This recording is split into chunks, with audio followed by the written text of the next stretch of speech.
Hi friends. Every year I am shocked by how busy I am in the month of October, even though it's like the best time to do sewing projects. However, I have a 2-day fall break from my classes. So during this 4-day weekend, I am going to crank out a whole project. I'm not the fastest worker, as you may or may not know. I did not finish last year's Halloween costume until I think May, but we're gonna crank this one out. It's gonna be great. I am going to be making a spider web dress. I saw this picture on Pinterest and thought it would be really interesting to see that, but on a dress. So let's do it. Thank you for joining me as I frantically try to get this project done and this video out before Halloween.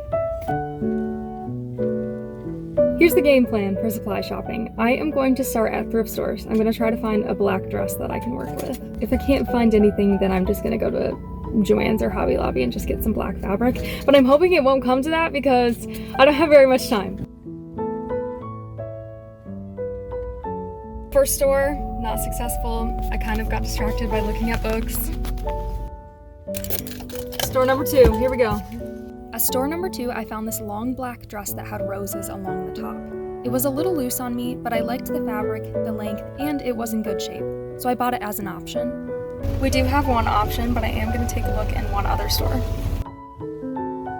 Store number 3, unsuccessful. So I guess we're going with this thing.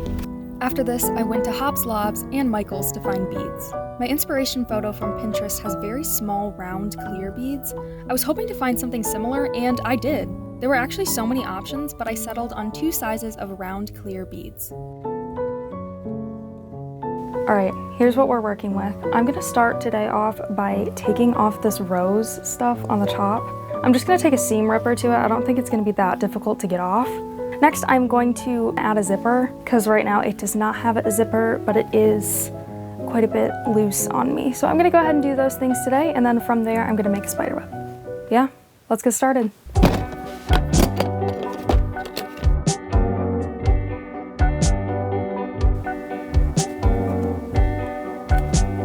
The roses that were along the top of the dress came off very easily.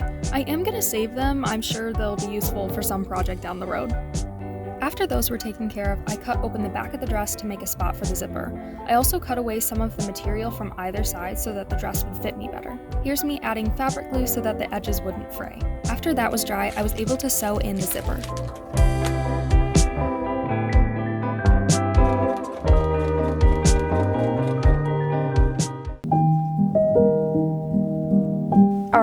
Now that we have a dress that fits, I'm gonna go ahead and mark where I want the spider web to be.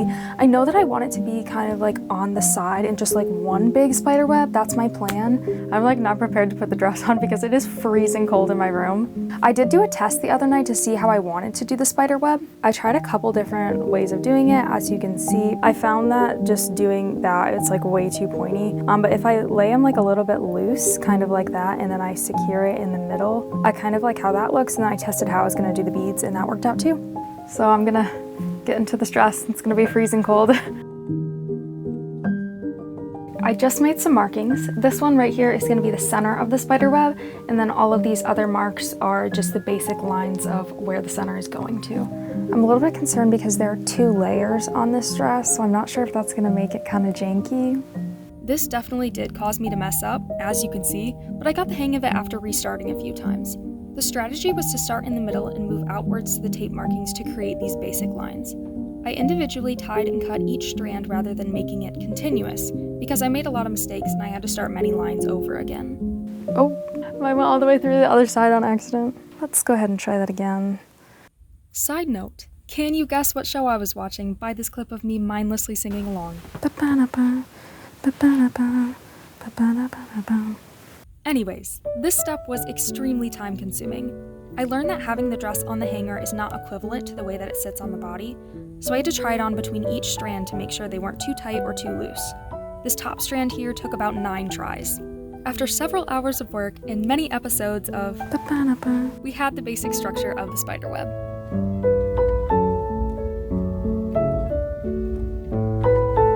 To create the more detailed lines of the spiderweb, I added loose strands between the basic lines.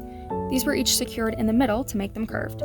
Just like every other step in the process, this took a very long time, way longer than I had originally expected.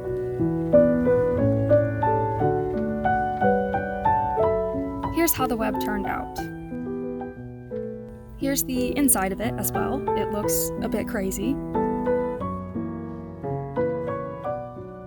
I am no longer on fall break, so sorry, we're back to the poor camera quality. But all that's left to do is pretty much sew on all the little clear beads, and then I do want to put a bow in the back, kind of where the zipper ends. I want it to be a white bow, and then I want to either make or like buy like a little tiny spider to put on the bow. I think that would make it pretty cute. So that's the plan. I think today I'm just gonna try to sew all of the clear beads on. Let's do it.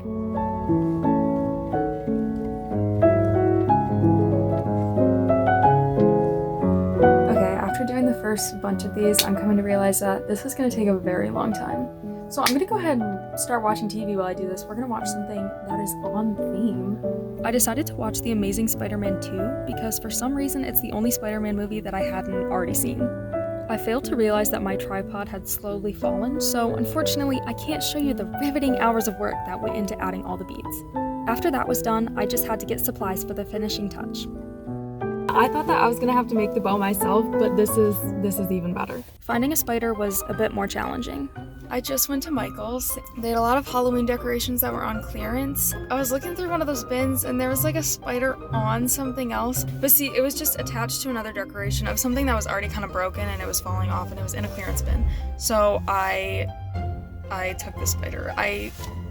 I shouldn't have done that. Anyways, I feel so bad. Did I just steal? Like, was that stealing? I don't, guys, I've never shoplifted. I have this spider now and I feel very guilty. I'm not gonna do that again. I feel bad, actually. How about we just never speak of this again?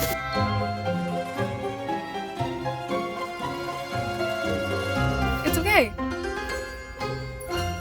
We have a spider now.